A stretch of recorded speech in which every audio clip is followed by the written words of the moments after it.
السلام عليكم.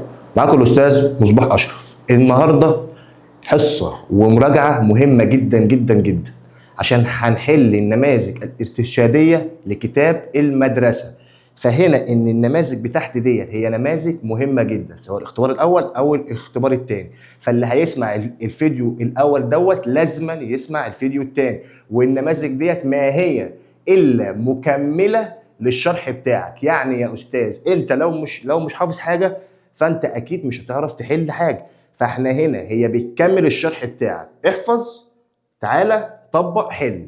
واول حاجه عندي هو الاختبار الاول. هنا يا استاذ جه قال لي على حاجه مهمه: اولى الدول العالم من حيث نسبه كبار السن. انا لو بصيت كده على عيني رحت على رقم واحد هلاقيها هنا. طب يا استاذ الدوله ديت هي دوله ايه يا استاذ؟ دوله اليابان. اليابان. ودولة اليابان بتاعتي نركز هي دولة جزرية. بمعنى ايه يا استاذ؟ هي بيحدها المياه من جميع الاتجاهات. بتقع فين؟ في شرق اسيا. اولى دول العالم في تربية الدواجن. رقم اتنين هلاقيها دولة كبيرة اللي هي دولة الصين. وبرضه دولة الصين بتقع على المحيط الهادي. يبقى انا عندي اليابان والصين الاثنين عندهم محيط هادي.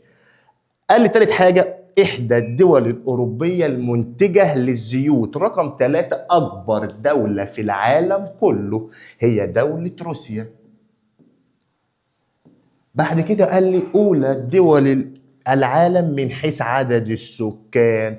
هي الدولة اللي بتقع جنوب الهند وبتقع على المحيط الهندي هي دولة الهند. فاحنا هنا أهم حاجة عشان تضمن سؤال الخريطة في إيدك تعرف أماكن كل دولة، وكل دولة بتقع على أنهي مسطح مائي، سواء المحيط الهندي أو المحيط الأطلنطي. بعد كده يا أستاذ جه قال لي إن ما النتائج المترتبة على إرسال الخليفة العباسي جيش بقيادة محمد ابن سليمان الكاتب إلى مصر. فمحمد ابن سليمان الكاتب هو راجل بعته الخليفة العباسي. لو احنا فاكرين ان الخليفة العباسي بتاعي كان اسمه المكتفي بالله. بعته امتى؟ بعد لما الدولة الطولونية ضعفت. قام بعت مين؟ واحد اسمه محمد ابن سليمان الكاتب. الراجل ما النتائج المترتبة على ذلك بقى؟ هو ايه؟ عادة مصر تحت حكم الخلافة العباسية مباشرة. يعني يا أستاذ عايز تقول لي إن مصر ما كانتش تحت حكم الخلافة العباسية؟ أيوة، مصر كانت تحت حكم الدولة الطولونية، لكن بعد ضعف الدولة الطولونية أرسل الخليفة المكتفي بالله محمد ابن سليمان الكاتب. ما النتائج؟ عادت مصر تحت حكم الخلافة العباسية مباشرة. طب بعد كده جه قال لي ما العلاقة بين السكان والاستزراع السمكي في قارة آسيا؟ حاجة بديهية جدا ان قارة اسيا اكبر قارة في العالم كله، وهي برضو اكبر قارة في العالم من حيث عدد السكان، ففيها سكان كتير. قال لي هنا ما العلاقة بين السكان الكتير والاستزراع السمكي؟ هتقول لي زيادة عدد السكان في قارة اسيا ادى الى الدول اللي تعمل لي ايه يا استاذ؟ المزارع السمكية، علشان كل دولة تقدر انها تكفي سكانها الكتير من حيث الغذاء بدأت انهم تعمل لهم استزراع سمكي. رقم ثلاثة قال لي بما تفسر اتساع مساحة الأراضي الزراعية في قارة آسيا. مكمل لده. ازاي يا أستاذ؟ احنا قلنا ان قارة آسيا هي أكبر قارة في العالم من حيث المساحة. هنا قال لي هي ليه أصلا يا أستاذ مساحة الأراضي في آسيا كبيرة؟ أول حاجة بسبب اتساع مساحتها. يبقى الأراضي الزراعية في قارة آسيا كتيرة ليه؟ عشان مساحتها كبيرة. بس لا، في حاجة كمان، إن دول قارة آسيا وديت خدناها في الترم الأول إن حولوا سفوح الجبال إلى مصاطب زراعية. يبقى لما يجي يقول لك السؤال ده وانت مطمن بما تفسر اتساع مساحة الأراضي الزراعية في قارة آسيا، عشان سببين اتنين. أول سبب عندي هو اتساع مساحة قارة آسيا. طب تاني سبب ايه؟ اللي الناس دول حولوا الجبال الى مصاطب زراعيه. وكمان اللي حولوا سفوح الجبال دول هما لبنان. ديت مش عندك في الكتاب فانت لازم تكون عارفها. يبقى الدوله اللي حولت سفوح جبال ايه الى مصاطب زراعيه هي دوله لبنان. بعد كده يا استاذ جه قال لي اكمل. احد ودوت مهم جدا جدا جدا ونركز فيها. احد الممالك. احد الايه الممالك، ما قاليش اماره، هو قال لي ايه؟ ممالك. يبقى هي مملكه واحده واحنا كنا واخدينها، هي مملكه بيت المقدس. وكنا واخدينها عندنا في الدرس ان مملكه بيت المقدس كانت اماره، ده بتحولت الى مملكه ليه يا استاذ؟ عشان لما يجي يقول لك سؤال بما تفسر تم تحويل إمارة بيت المقدس إلى مملكة، وأنت مغمض كده هتقول له إيه؟ لأهميتها الدينية. يبقى المملكة الوحيدة التي أنشأها الصليبيون في بلاد الشام هي مملكة بيت المقدس. أنت تكون عارف الفرق بين الإمارة والمملكة. هو كانوا عملوا إيه؟ 3 إمارات ومملكة، اللي هي إمارة الرها وأنطاكيا والشام، ومملكه بيت الايه؟ المقدس. بعد كده قال لي ايه؟ احد المناطق الصناعيه في روسيا. واحنا كنا خدنا فوق ان دوله روسيا هي اكبر دوله في العالم كله، يبقى بالتالي فيها صناعه كتير، مثل ايه؟ منطقه القوقاز ومنطقه جبال الاورال. يبقى المنطقتين دمت هما مناطق صناعيه فين يا استاذ؟ في دوله روسيا. هنا جه قال لي ايه بقى؟ أعد كتابة العبارات التالية بعد تصحيح ما ورد بها من أخطاء. قال لي هنا إيه؟ اتخذ الأمويين من مدينة القطائع عاصمة للدولة. أكيد غلط، ما أنا عارف يا أستاذ إنها غلط. إيه الغلط فيها؟ هنا هنخلي بدل الأمويين ممكن نخليها الطولونية، بس انا لو ركزت يا استاذ ما هنا في دوله امويه برضه، يبقى الطولونيه برضه غلط. يبقى انا هنا عايز عاصمه الدوله الامويه اللي هي ايه يا استاذ؟ الفسطاط. يبقى الغلط عندي هنا هي مدينه القطائع.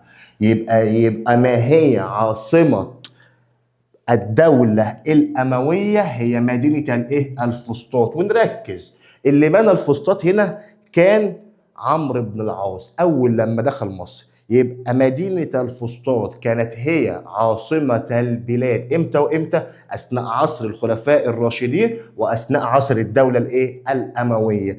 وتاني حاجة قال لي تنتشر في قارة أوروبا بعض الأمراض مثل الملاريا والكوليرا والالتهاب الكبدي إيه؟ هتبقى الغلط هنا آسيا، وأنت في المنهج عندك قارتين 2 آسيا واوروبا. يبقى الغلط هنا هي قاره اوروبا. هتبقى الاجابه ايه؟ هي قاره اسيا.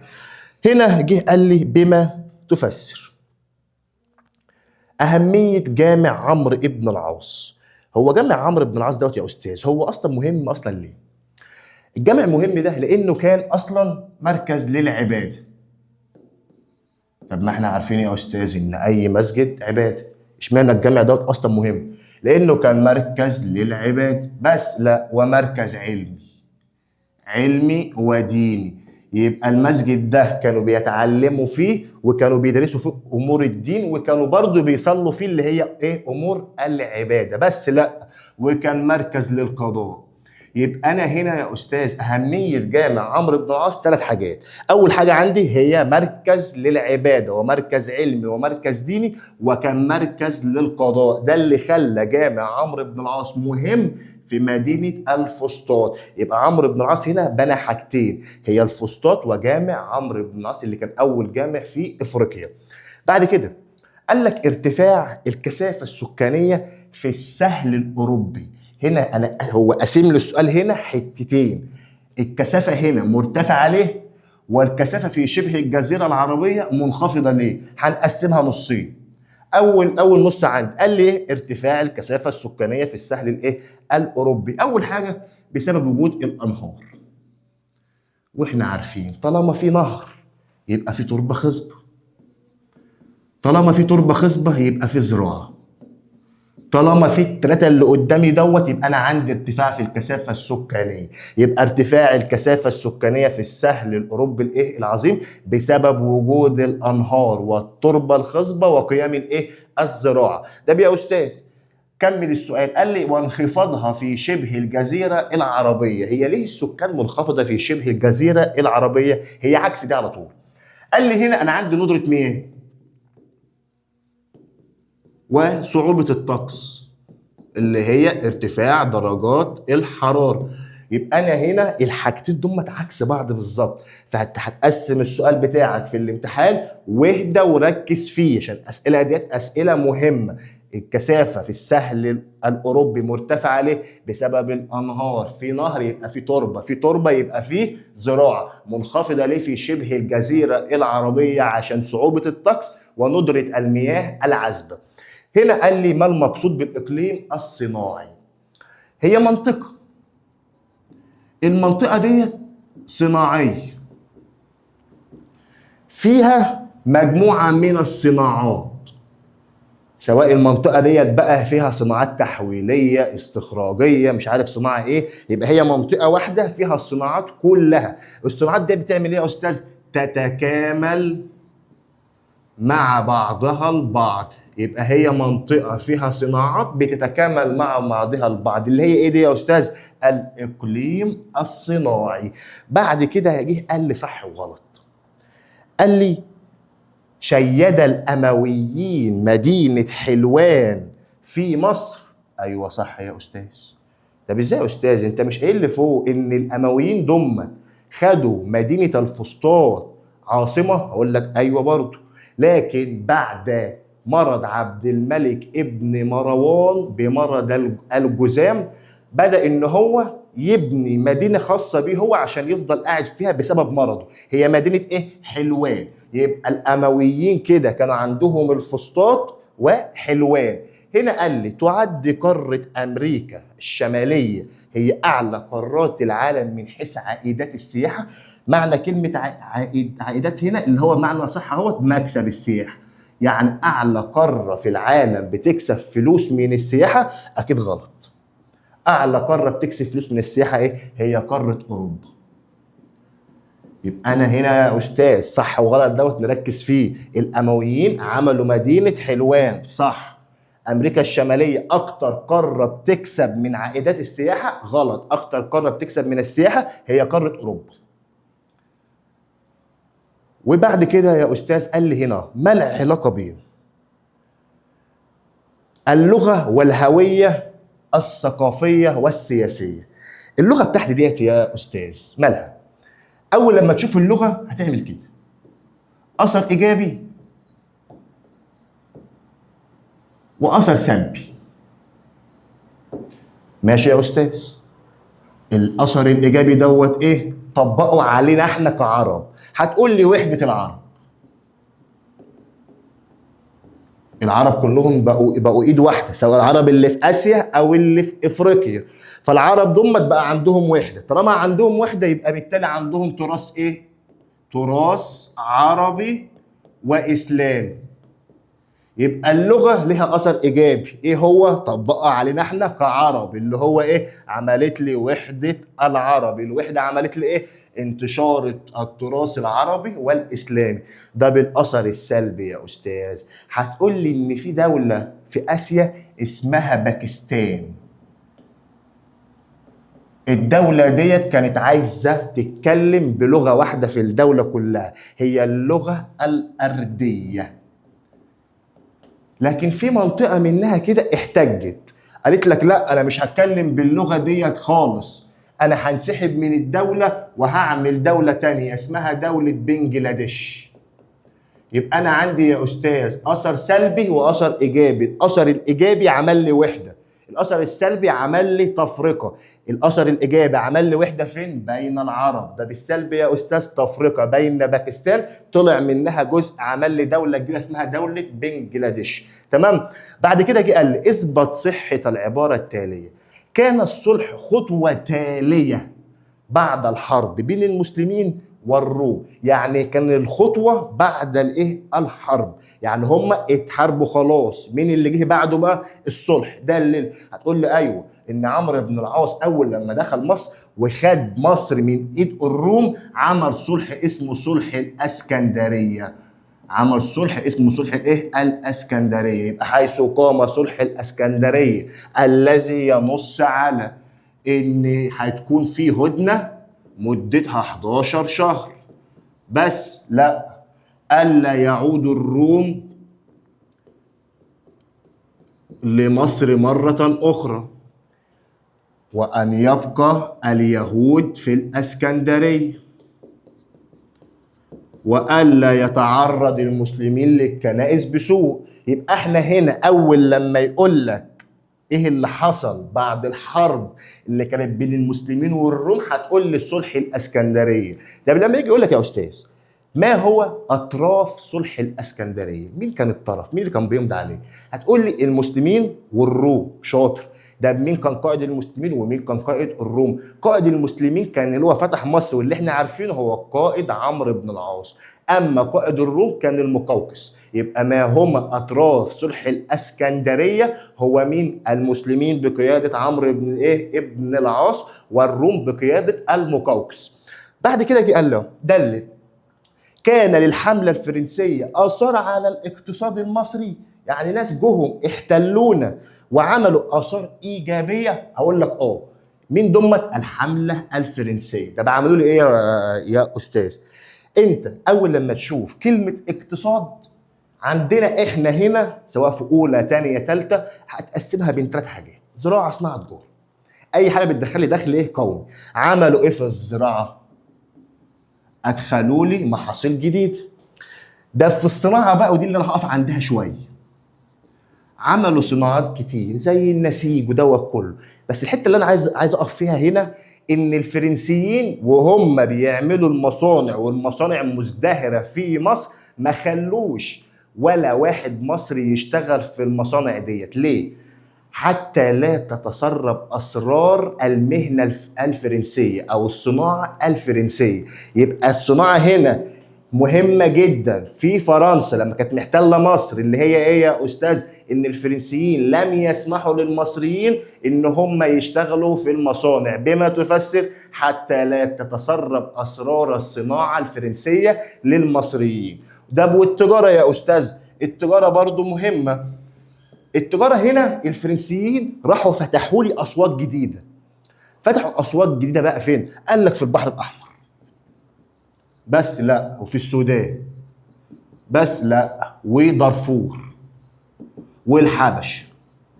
يبقى احنا هنا لما نيجي نركز على الاقتصاد للفرنسيين لما كانوا محتلين مصر، هم كله مهم طبعا. اهم حاجه 2 هما الصناعه والتجاره. الصناعه ما شغلوش مصريين حتى لا تتسرب اسرار المهنه الفرنسيه. ده بالتجاره قال لك الفرنسيين راحوا فتحوا لي اسواق ايه؟ جديده. كما هو فين؟ في البحر الاحمر والسودان ودارفور وبلاد الحبشه. بعد كده يا استاذ جه قال لي ازدهرت الاحوال الاقتصاديه في مصر الطولونيه. يعني في عصر الدوله الايه؟ الطولونيه. احوال اقتصاديه برضو لسه مطبقينها فوق: زراعه، صناعه، تجاره. يبقى ازدهرت الزراعه والصناعه والتجاره. في الزراعه بتاعتي ادخلوا ادوات جديده وطوروا مشروعات الري، وفي الصناعه بتاعتي عملوا له صناعه النسيج، والتجاره فتحوا لي اسواق جديده. ده امتى؟ في عصر الدوله الطولونيه. فاحنا نركز وما نتلخبطش بين الطولونيه والفرنسيه. هنا جه قال لي يا استاذ اختر اولى دول قاره اسيا انفاقا على التعليم. اكتر دول في اسيا بتصرف على التعليم هي دوله عمان. يبقى اكتر دولة بتصرف فلوس على التعليم في قارة اسيا هي دولة مين؟ عمان. ده بعمان يا استاذ ديت هي بتقع فين؟ بتقع فين يا استاذ؟ جنوب شبه الجزيرة العربية. طب هنا قال لك انتهت دولة المماليك في مصر. سؤال مهم جدا: المماليك ما عادوش موجودين في مصر امتى؟ بعد معركة الايه؟ الريدانية.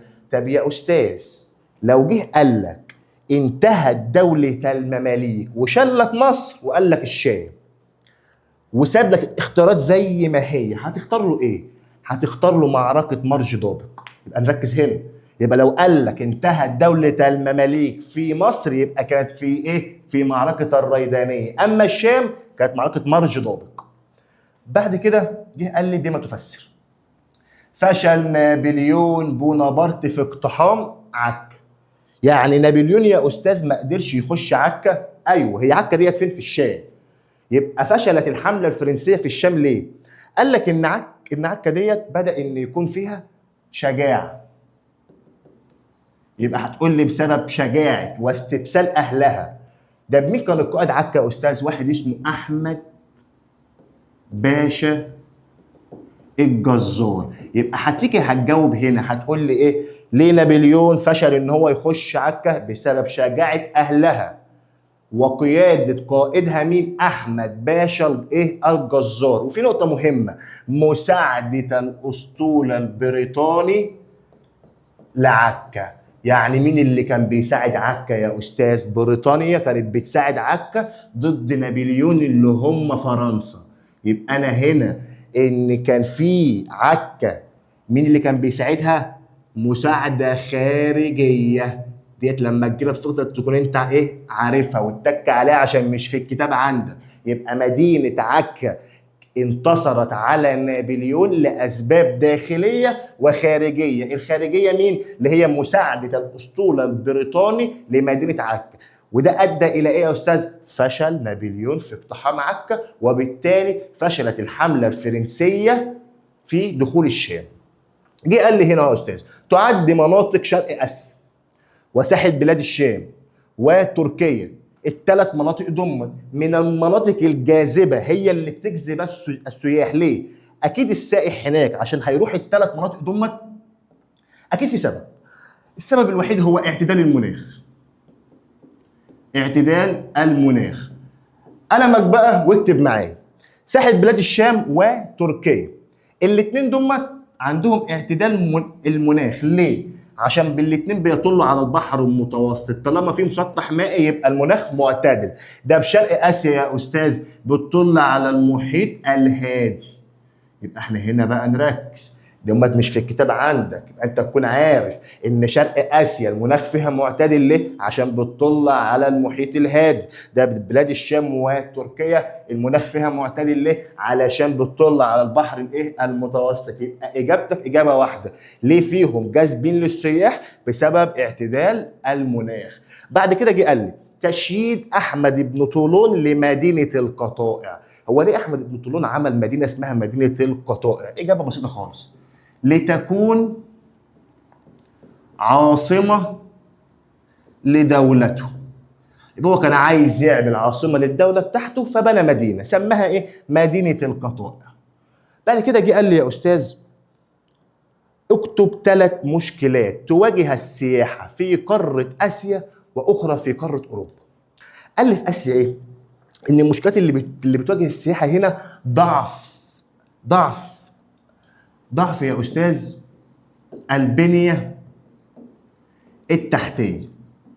ايه يا استاذ البنيه التحتيه ديت؟ انا مش فاهمها. اي حاجه سواء نقل، مواصلات، الفنادق، القرى، اي حاجه موجوده في اسيا ضعيفه.